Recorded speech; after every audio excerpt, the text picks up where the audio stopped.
মাননীয় প্রধানমন্ত্রীর অনুমোদন সাপেক্ষে এবং আমাদের মন্ত্রীর অনুমোদন সাপেক্ষে নতুন প্রশাসক হিসাবে বগুড়া জেলা বিএনপি সহসভাপতি এবং এক সময়কার উনি 9 বছর বগুড়া জেলা ছাত্র দলের সভাপতি ছিলেন, যুব দলেরও আহ্বায়কের দায়িত্ব পালন করেছেন, সভাপতির দায়িত্ব পালন করেছেন। তাকে প্রশাসক হিসাবে গতকাল এটি ফাইল অনুমোদন হয়েছে এবং প্রজ্ঞাপন আমরা গতকাল দিয়েছি। আজকে উনি আনুষ্ঠানিকভাবে মাননীয় মন্ত্রীর কাছে যোগদানপত্র জমা দিয়ে যোগদান করেছেন জনাব এমআর ইসলাম স্বাধীন, তাকে আমরা স্বাগত জানাই। আর আমি বগুড়া সিটি কর্পোরেশনের ব্যাপারে আমি এইটুকু বলবো, গত 20 এপ্রিল মাননীয় প্রধানমন্ত্রী হওয়ার পর বগুড়ার সন্তান হিসাবে বগুড়া সফরে যাওয়ার পর উনি বগুড়া পৌর ভবনে নবসৃষ্ট সিটি কর্পোরেশনের ফলক উনি উদ্বোধন করেন, ফলক উন্মোচন করেন। সেটি প্রিনিকারে অ্যাপ্রুভাল হওয়ার পরে এরপরে উনি ফিরে আসার পরে আজ থেকে 10 দিন আগে বগুড়া সিটি কর্পোরেশনটি নিকারে অনুমোদন হয়েছে, যে নিকারে আরো 5টি নতুন উপজেলা, একটি পৌরসভা এবং একটি পৌরসভা নতুন এবং একটি পৌরসভা বর্ধিত হয়েছে। এবং নিকারে অনুমোদন হওয়ার পর নিয়ম অনুযায়ী এটা সরকারের গেজেটভুক্ত হয়েছে এবং বগুড়া পৌরসভাটি 21টি ওয়ার্ড নিয়ে গঠিত, জনসংখ্যা প্রায় 4 লক্ষর কাছাকাছি এবং আয়তনের দিক থেকে এটি রাজশাহী, খুলনা, সিলেটের চাইতে দ্বিগুণ। বগুড়া সিটি কর্পোরেশনের দাবিটি দীর্ঘদিনের ছিল, 20 বছর এটি বগুড়ার একটি রাজনৈতিক দলের প্রধানের বাড়ি হবার কারণে এটি হয়নি। 20 বছর পর বগুড়ার মানুষের দাবি অনুযায়ী মাননীয় প্রধানমন্ত্রী তার নির্বাচনী প্রতিশ্রুতিতে এটি ঘোষণা করেছিলেন এবং নির্বাচিত হওয়ার পর প্রধানমন্ত্রী হিসাবে উনি বগুড়া যে প্রথম সফর করেছেন সেই সফরে উনি ফলক উন্মোচন করেছেন এবং আজকে প্রশাসক নিয়োগের মাধ্যমে বগুড়া সিটি কর্পোরেশন আনুষ্ঠানিক রূপ পেল এবং এই প্রশাসকের হাত ধরেই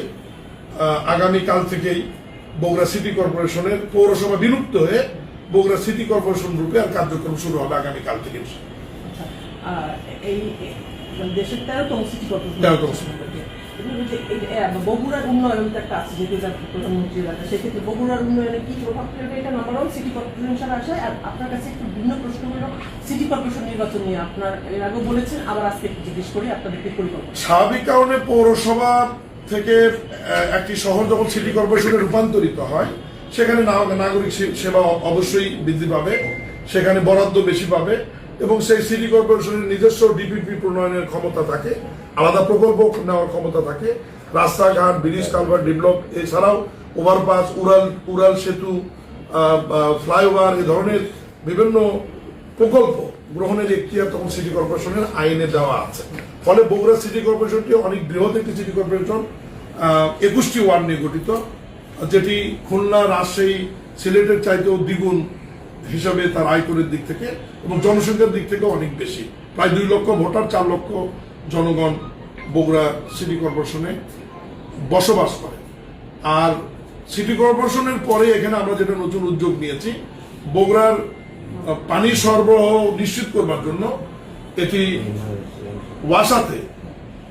ওয়াসাতে রূপান্তরিত করবার জন্য ইতিমধ্যে আমরা প্রক্রিয়া শুরু করেছি। বগুড়া সিটি কর্পোরেশন এলাকা একটা ওয়াসা হবে এবং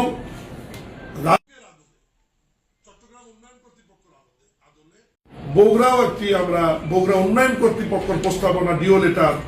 বা মাননীয় প্রধানমন্ত্রীর অভিপ্রায় অনুযায়ী গণপূর্ত মন্ত্রণালয়ে আমরা জানিয়েছি বগুড়া সিটি কর্পোরেশন এলাকাকে আমরা বগুড়া উন্নয়ন কর্তৃপক্ষের আওতায় নিয়ে আসছি, যেটা সংক্ষেপে নাম হবে বগুড়া উন্নয়ন কর্তৃপক্ষ। এই সিটি কর্পোরেশন হবার কারণে তাহলে এই সুবিধাগুলি আমরা ওখানে পাচ্ছি ওয়াসার অধীনে। এরপরে বগুড়া উন্নয়ন কর্তৃপক্ষ হবে, সিটি কর্পোরেশন তো নিজস্ব তার আইন কাঠামোর মধ্যে থেকে ব্যাপক উন্নয়ন করতে পারবে। এবং চতুর্থত, যেহেতু বিভাগীয় শহর না, এখানে বগুড়ার মানুষের একটি দাবি রয়েছে, সেটি হচ্ছে যে বগুড়া শহরটা, সিটি কর্পোরেশন এলাকা যেহেতু আগে থেকেই এখানে 5টি থানা দ্বারা বিভক্ত, এটি ভবিষ্যতে একটি মেট্রোপলিটন পুলিশের সিটি হওয়ার একটি সম্ভাবনা রয়েছে। আর নির্বাচনের প্রশ্ন যেটা আপনি করেছেন, ইতিমধ্যেই সংশোধন আইন 2026 আমরা পাস করেছি, যেখানে প্রতীক ছাড়া, দলীয় মনোনয়ন ছাড়া সাধারণ প্রতীকে এবং সবার জন্য উন্মুক্ত পরিবেশে